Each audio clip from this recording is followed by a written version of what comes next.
na abani ntimi masa ne ma papa we nyina mra so o man no mu a osi menti ase because enye NDC aban ena edi Ghana man so na motimi atrase abo no nti asoma agwamba ben say onko Dubai enko yinecho abra acho no ebetumi ayi no Ghana abra acho no ukokwa rebu ebetumi ayi no ho abra acho no ye wo Ghana some private hospitals sabi ombetumi ayi omocho ho so agwamba ben so no de o ko Dubai mom na akwa ko yinecho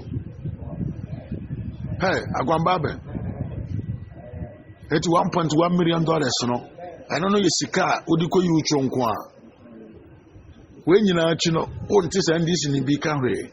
Monfre Captain Smart no Metiansa. Won't this a Captain Smart in a Ghana for your war, a Ghana for more dear Sika on to so carry pound. When natural how hypocrite you are. When natural quite said when a church moon nino correct mon fan or correct and a year a Jumana Mosimuye journalist. Now, with the crampon, you are not journalists. Woke up this man, so you're a radio presenter and as a TV presenter because you know when your research be and information be on the trouble. But what the Union and said, the summer man for Kamawate and I'll bet you know already now can I would check him. So, who is this? Mr. Monfre, Captain Samati said.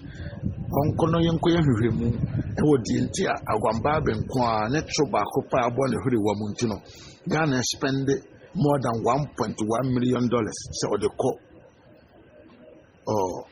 Dubai akọ sana ho yade meka we no so no na me san aka se sa NDC MPs na omo akotra parliament ho a omo di nsema emfata ewo aban mu so mum pese Ghana man be koso no enam se John Mahama enye president o Ghana no mun kan kire mo se the 2020 yeto aba mo call parliament no 2024 e beto ati mo asan ba betena fi no mo hu ade a mo ayeden apini ho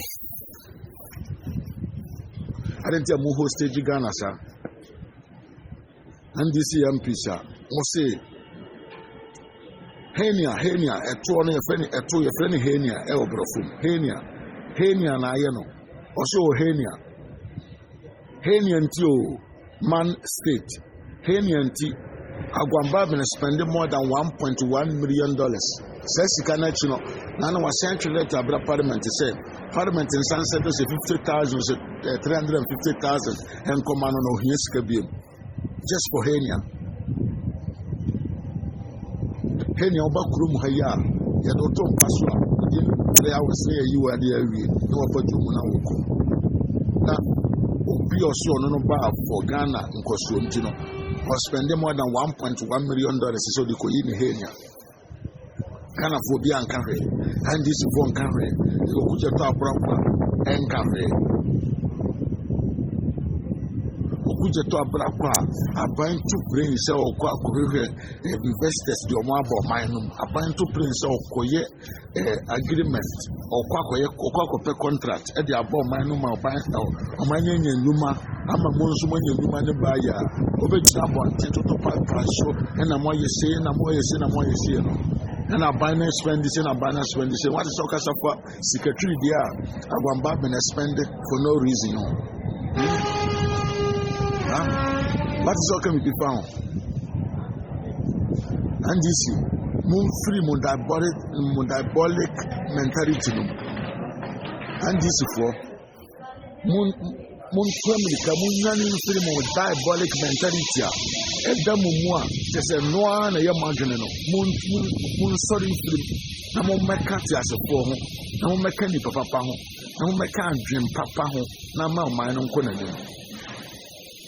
Yahumuna, in 2024 election, we are going to show you Pepe. One target, my friend in Okufudate, or no, MP for German South. But the NDC take it in a bar parliament. But a MP people want to have a man or Timide Winnie or the Bayani, what them call an MP or Yen and Nano. But over the the who says on ye Ghana Niba, on ye German South Niba, or ye NDC Niba.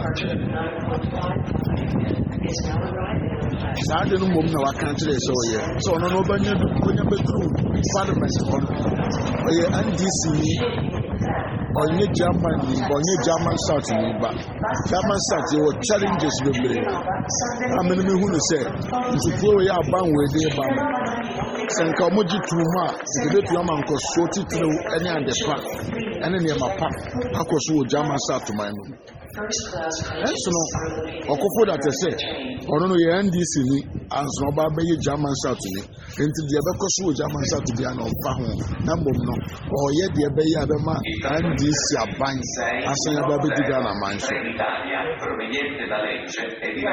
enye possible mo amu be hu de be sie mo be hu de be si 2024 NDC political party no ebegu na egu ya ehon na mo be hu mo bread food mesika twitwiri die ankwambabe ese no wo Dubai sese $1.1 million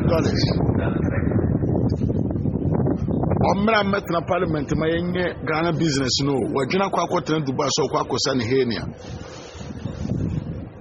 na still obi anka hwemfa ho NDC fo nkompreni MPP fo nkompreni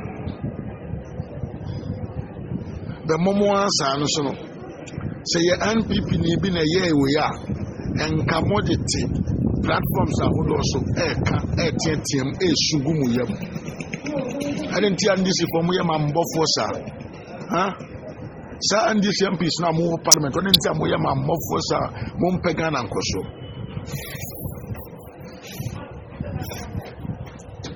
adentia Black no Foriata ono ankasa di ne sikampo ekwa amano ne so kwa akohwe ne ho no eno be ya asem kesi amoka ye kan se andi MPP for the Ghana man sika na dia ma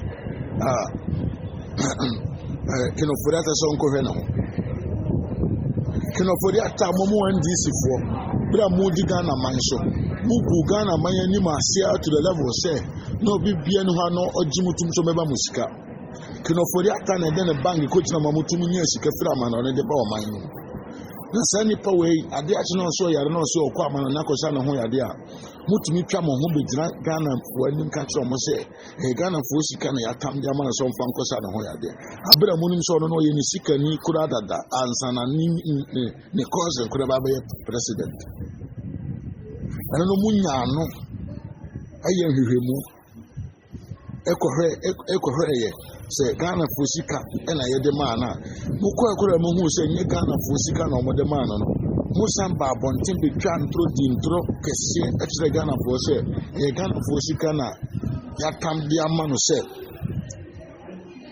onfa nkwa mara no onkohwe no abra na nye no kore na mo na